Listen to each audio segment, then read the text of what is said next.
Souvent dans ma vie, j'ai été sous-estimé, ce qui m'a fait me sentir dévalorisé. Avec le temps, j'ai réalisé que ma véritable valeur provenait de l'intérieur de moi, et non de l'opinion des autres. Inspiré par la sagesse stoïque, j'ai appris à m'affirmer et à démontrer ma valeur sans dire un mot. Et cela a tout changé dans ma vie. Dans cette vidéo, nous allons explorer 9 habitudes qui transformeront la façon dont vous êtes perçu, montrant votre force et détermination de manière naturelle et impactante. Il ne s'agit pas seulement de présence, mais d'attitude, de confiance en soi et de langage corporel. Lorsque vous maîtrisez cet art, vous transmettez le respect et l'autorité de manière silencieuse.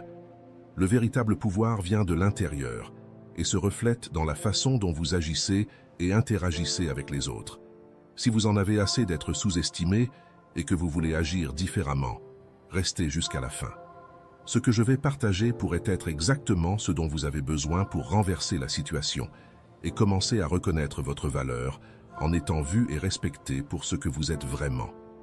Rappelez-vous, le véritable pouvoir n'est pas de dominer les autres, mais de se dominer soi-même. Lorsque vos actions sont alignées avec vos valeurs, vous vivez de manière authentique et vous pouvez vous affirmer naturellement. Mais, avant de commencer, je dois vous dire que cette vidéo vous est parvenue parce que quelqu'un l'a aimée et s'est abonné à notre chaîne. Faites de même pour ne pas briser cette chaîne de connaissances. Maintenant, commençons. Première habitude, confiance. La confiance en soi est le premier secret du succès. Ralph Emerson l'a dit, et il avait raison. Cette confiance ne s'exprime pas seulement en paroles, mais plus encore dans nos actions, nos comportements et la manière dont nous nous présentons au monde. Dans le stoïcisme, cette confiance est enracinée dans la compréhension profonde de notre valeur et dans l'acceptation de nos capacités et limitations. Imaginez un leader entrant dans une salle.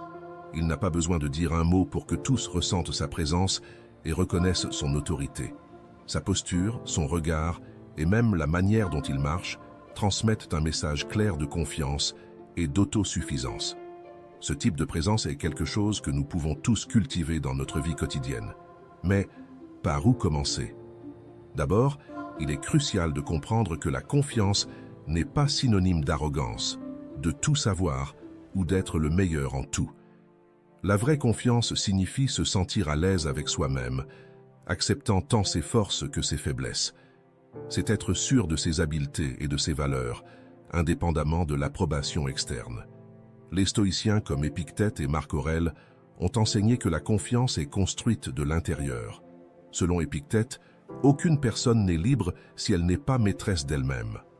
Cela signifie que la vraie confiance vient de l'intérieur, de la maîtrise de nos propres actions et réactions, et non de la manière dont les gens nous jugent ou de la valeur qu'ils nous accordent. Une autre habitude fondamentale est la pratique de la présence consciente. Soyez pleinement présent dans le moment, que ce soit lors d'une réunion ou dans une conversation avec un ami. Gardez une posture droite, regardez les gens dans les yeux et écoutez activement. Cette présence consciente non seulement montre du respect pour les autres, mais renforce également votre propre sécurité et valeur. La confiance est une habitude qui se cultive à travers de petits changements de comportement et dans notre manière de penser. Et c'est l'une des qualités les plus attrayantes qu'une personne puisse avoir. Mais rappelez-vous, la confiance est silencieuse. Vous n'avez pas besoin de parler de vos réalisations ou de vous montrer. Il suffit d'être présent, authentique et de maintenir la calme intérieure. En intériorisant la sagesse stoïcienne et en pratiquant la confiance dans vos actions quotidiennes, vous découvrirez que le pouvoir de vous imposer et de démontrer votre valeur est en fait en vous, attendant d'être révélé. C'est comme l'a dit Marc Aurèle. Regardez en vous-même. C'est là que se trouve la source du bien et elle peut couler continuellement si vous la cherchez toujours. Deuxième habitude, tranquillité. Imaginez que vous êtes dans une réunion de travail et qu'une discussion tendue commence. Tout le monde élève la voix, essayant d'imposer ses opinions. Alors, vous remarquez quelqu'un qui reste tranquille, observant calmement. Cette personne ne dit pas un mot, mais sa présence est remarquée. La tranquillité dans ce scénario parle plus fort que n'importe quel cri. La tranquillité, c'est comme un lac serein en plein milieu d'une tempête, tandis que tout autour est agité, La surface calme reflète force et autocontrôle. Cette calme et rationalité montrent une maîtrise de soi et une clarté mentale, des qualités hautement valorisées dans n'importe quel contexte. Mais pourquoi est-il si difficile de rester calme dans des situations de tension? La réponse peut résider dans notre réaction instinctive au stress, où souvent nous confondons activité avec productivité. Sénèque, un des grands philosophes stoïciens, enseignait que la paix intérieure n'est pas l'absence de défis, mais la capacité de gérer ces défis de manière équilibrée. Tout comme les stoïciens tiraient avantage de la sérénité pour prendre des décisions avisées, nous pouvons apprendre à appliquer cette habitude dans notre vie quotidienne pour démontrer notre valeur sans avoir besoin de parler. Lorsque nous cultivons la tranquillité, nous augmentons notre capacité d'écouter activement, sans interrompre ni juger. Nous sommes également capables de maintenir une posture calme, même dans des discussions enflammées, et de répondre aux critiques sans réagir de manière défensive. Si vous réussissez à faire cela, vous êtes sur la bonne voie. La tranquillité est quelque chose d'incroyablement attirant. Lorsque vous êtes calme, vous transmettez une sensation de sécurité et de stabilité, quelque chose que beaucoup de personnes trouvent irrésistible. Dans le contexte de la sagesse stoïcienne, la tranquillité est une démonstration puissante de valeur et d'autocontrôle. Dans un monde où beaucoup sont tentés de parler fort et d'agir impulsivement pour être remarqués, cultiver la tranquillité peut être une manière silencieuse, mais extrêmement efficace de s'imposer. Il est important de comprendre que rester calme ne signifie pas être apathique ou jouer les imbéciles. Cela signifie être en paix et en contrôle de ses émotions, une qualité qui, bien que silencieuse, en dit long sur votre caractère. La tranquillité est la clé pour maintenir l'esprit en équilibre. Comme l'a dit Lao Tse, celui qui connaît les autres est sage, celui qui se connaît lui-même est éclairé. Cultiver la tranquillité est un signe de profonde autoconnaissance et de force intérieure. Et si elle ne se produit pas toujours naturellement dans votre vie, inscrivez-vous à la chaîne où tous les jours, ici, nous apprenons davantage sur la philosophie pratique et comment nous pouvons être aujourd'hui meilleurs que hier. Troisième habitude, intégrité. Dans le contexte de la sagesse stoïque, l'intégrité n'est pas seulement un trait désirable, mais une nécessité pour vivre une vie vertueuse. L'intégrité, c'est la cohérence entre nos valeurs internes et nos actions externes, ce qui nous permet de démontrer notre valeur sans avoir besoin de mots. Une personne intègre n'a pas besoin de clamer ses vertus ou capacités. Ses actions parlent d'elle-même. C'est la manière dont elle agit, même quand personne ne regarde, qui définit son véritable caractère. L'intégrité ne peut être feinte, elle doit être profondément enracinée en vous. Pour cultiver l'intégrité, vous devez d'abord connaître vos propres valeurs. Qu'est-ce qui est important pour vous? Quels principes guident votre vie? Prenez le temps de réfléchir à ces questions et assurez-vous que vos actions correspondent à vos réponses. Lorsque vos actions sont alignées avec vos valeurs, cela change la perception que les autres ont de vous, projetant une authenticité très attrayante. Une autre partie cruciale de l'intégrité, c'est d'être honnête, non seulement avec les autres, mais aussi avec soi-même. Cela signifie admettre ses erreurs et en apprendre. Les gens respectent ceux qui ont le courage de reconnaître leurs erreurs et de travailler à s'améliorer. Être honnête vous libère du fardeau de maintenir de fausses apparences, vous permettant de vivre de manière plus légère et paisible. Il est important de se rappeler que l'intégrité n'est pas construite sur de grands gestes, mais sur de petites attitudes cohérentes. S'engager à être ponctuel, livrer le travail à temps, traiter tout le monde avec respect et compassion, indépendamment de qui ils sont ou de ce qu'ils peuvent offrir. Ce sont ces petits actes qui construisent un caractère intègre. Quand vous vivez avec intégrité, vous devenez une personne de principes et de valeurs solides, construisant une vie de signification et de but. L'intégrité, c'est la base pour la confiance en soi et le respect des autres. Souvenez-vous des mots de Marc Aurèle. L'intégrité est l'âme de l'homme. Sans elle, il n'est rien. Quatrième habitude, l'autocontrôle. La véritable source de pouvoir et d'influence ne consiste pas à contrôler les autres ou les circonstances extérieures, mais plutôt à se gouverner soi-même. L'autocontrôle est la clé pour démontrer notre valeur de manière silencieuse, mais puissante. En maîtrisant nos réactions, émotions et impulsions, nous projetons une présence forte et fiable qui parle plus fort que les mots. Imaginez que vous êtes dans une réunion de travail et qu'un collègue commence à parler d'un projet important. Vous avez envie d'interrompre, de montrer que vous comprenez également le sujet. Mais alors, vous vous rappelez de l'importance de l'autocontrôle. Au lieu d'interrompre, vous respirez profondément et écoutez attentivement. C'est à ce moment que vous imposez le respect et gagnez l'admiration lorsque vous parvenez à vous contrôler. La capacité de contrôler vos émotions et réactions non seulement démontre une maturité, mais aussi une force intérieure. Les personnes qui exercent l'autocontrôle ont tendance à prendre des décisions plus sages, ont des relations plus saines et sont plus respectées par les autres. D'un autre côté, le manque d'autocontrôle peut mener à des décisions impulsives, à des conflits inutiles et à une image détériorée. Pensez à l'impact à long terme de ces choix sur votre vie personnelle et professionnelle. Comment serait votre vie si vous pouviez affronter chaque défi avec calme et clarté? Que pourriez-vous déjà avoir accompli si vous n'étiez pas esclave de vos émotions et de vos impulsions? L'autocontrôle peut sembler une vertu difficile à cultiver, mais les bénéfices sont immenses. Les stoïciens croyaient que par la pratique constante et consciente, nous pouvons renforcer notre capacité à contrôler nos émotions. Et cela commence par de petits pas, comme respirer profondément avant de réagir ou s'arrêter pour réfléchir aux conséquences de nos actions. Soyez conscient du moment présent et de vos sentiments. Cela aide à identifier les déclencheurs émotionnels et à répondre de manière plus rationnelle. Adopter une posture d'autocontrôle n'est pas juste un exercice de discipline personnelle, mais un choix de vivre une vie plus significative et centrée sur ce qui compte vraiment. Dans les prochains jours, défiez-vous de pratiquer l'autocontrôle dans vos interactions quotidiennes et observez comment cela transforme votre perception et améliore vos relations. Tous admirent ceux qui parviennent à rester calmes et à agir rationnellement en toute situation. Cela démontre une force intérieure que beaucoup respectent et désirent posséder. Cette calme et rationalité montrent une maîtrise de soi et une clarté mentale.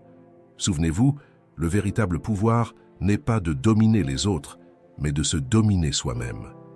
Qui est maître de soi est plus grand que celui qui est maître du monde.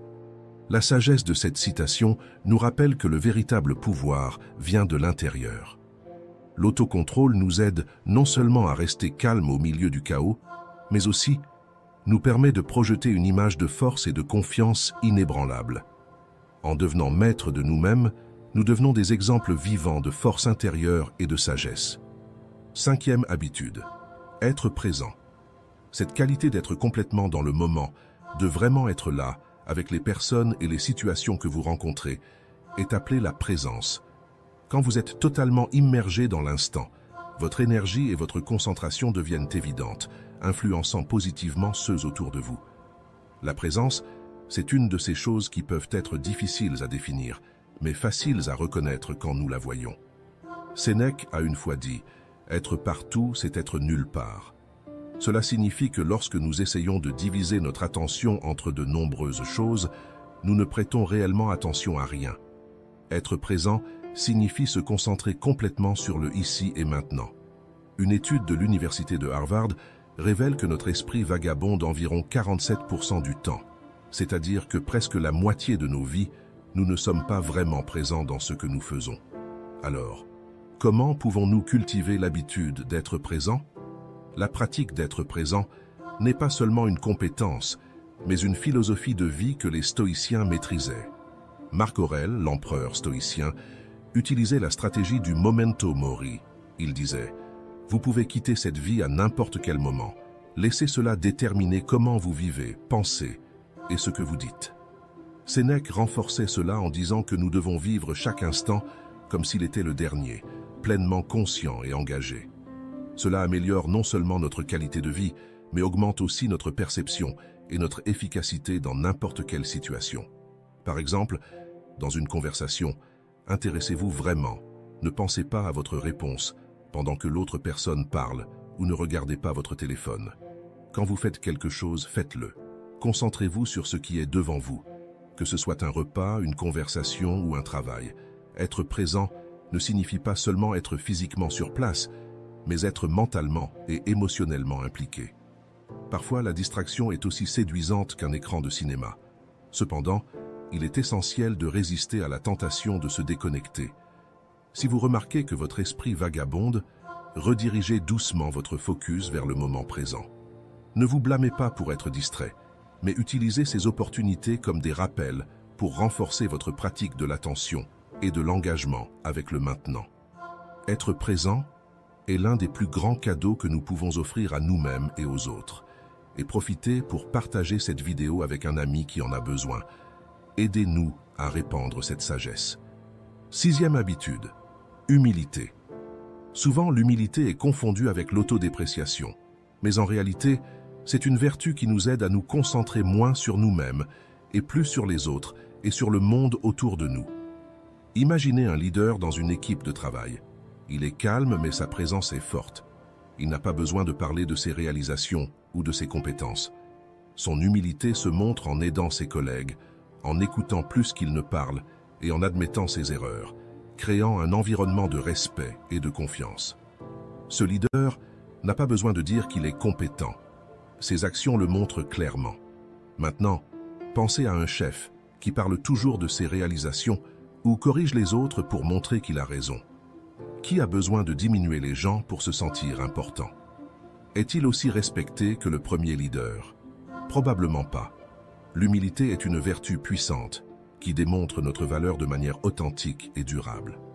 La vraie force et confiance ne viennent pas du besoin de se montrer ou de chercher l'approbation d'autrui, mais plutôt de la capacité de rester calme et authentique dans toutes les situations.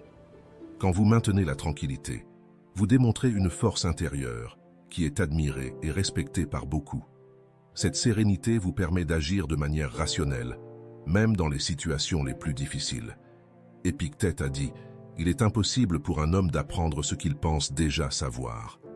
Cela nous enseigne que l'humilité est essentielle pour la croissance et l'apprentissage. Reconnaître qu'il y a toujours quelque chose à apprendre et que nous n'avons pas toutes les réponses est un signe de véritable sagesse. Admettre vos limitations ne vous rend pas seulement plus accessible, mais vous ouvre également à de nouvelles opportunités d'apprentissage et de croissance. Alors, comment pouvons-nous cultiver l'humilité? Premièrement, acceptez que vous ne savez pas tout. C'est l'une des étapes les plus difficiles, surtout dans un monde où tout le monde veut paraître expert. La pratique de l'humilité commence par l'acceptation de nos propres faiblesses et limitations. Cela nous permet de grandir et d'apprendre de manière continue, sans la pression d'être parfait. Une autre pratique importante est d'écouter plus que de parler. Donnez aux autres l'opportunité de partager leurs pensées et expériences, sans les interrompre ou tenter d'imposer votre point de vue. L'humilité se reflète aussi dans la manière dont vous traitez les gens, indépendamment de leur statut ou position. Traitez tout le monde avec le même niveau de respect et de dignité. Souvenez-vous que chaque personne a sa propre histoire et quelque chose de précieux à offrir. Il est important d'accepter et d'apprendre de vos erreurs. Personne n'est parfait et nous faisons tous des erreurs. La différence réside dans la manière dont nous répondons à ces erreurs. Au lieu de vous défendre ou de trouver des excuses, admettez quand vous avez tort et montrez-vous disposé à apprendre et à vous améliorer. Cette capacité à être vulnérable et honnête au sujet de vos défauts est une démonstration de grande force. En pratiquant l'humilité, vous devenez plus accessible et authentique. Les gens se sentent à l'aise près de vous, car ils ne ressentent pas la pression de devoir impressionner ou de compétir. Souvenez-vous, l'humilité n'est pas une faiblesse, mais un signe de véritable pouvoir et de sécurité. C'est la base d'une vie riche en apprentissage significatif et en relations authentiques. 7e habitude, patience.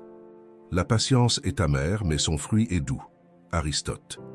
Dans un monde où l'empressement et l'impatience dominent, la capacité d'attendre, d'observer et d'agir au bon moment est une démonstration silencieuse, mais cristalline de force et de sagesse. La patience est une vertu qui peut transformer la manière dont vous êtes perçu et comment vous vous reliez aux autres. Imaginez un bambou qui grandit. Durant les premières années, il n'y a presque pas de croissance visible. Cependant, sous terre, il développe un système racinaire robuste et complexe. Lorsqu'il perce finalement la surface, il grandit rapidement, atteignant des hauteurs incroyables. Ainsi est la patience. Sa valeur peut ne pas être immédiatement visible, mais elle construit une base solide qui permet une croissance exponentielle. Nous vivons à une époque accélérée où tout le monde veut des réponses rapides et des résultats immédiats. La patience est la capacité d'attendre sans frustration, d'accepter que les choses prennent du temps et de maintenir son calme dans ce processus. Les personnes qui cultivent la patience montrent un contrôle interne qui transmet confiance et autorité. Sénèque, un des grands philosophes stoïciens, disait « La patience est le courage de la vertu ». La patience nous permet d'évaluer les situations avec clarté et de répondre de manière pondérée au lieu de réagir de manière impulsive. Pour cultiver la patience, il est essentiel d'être conscient des moments où notre impatience tend à surgir. Par exemple, si vous vous irritez facilement dans la circulation ou en attendant une réponse importante, utilisez ces moments comme des occasions de pratiquer la patience. Demandez-vous, est-ce vraiment si important au point de me stresser? La patience est aussi une manière de démontrer le respect pour les autres.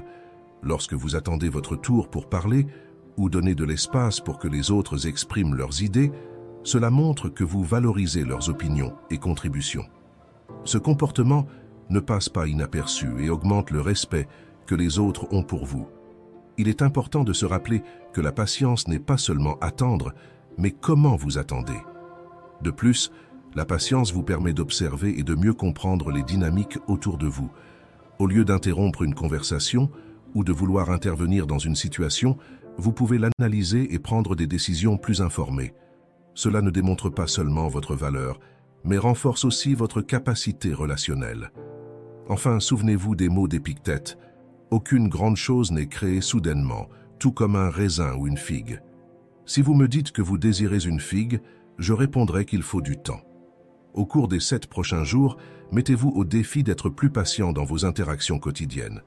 Observez comment ce changement peut transformer la manière dont les autres vous perçoivent et comment vous vous sentez par rapport à vous-même.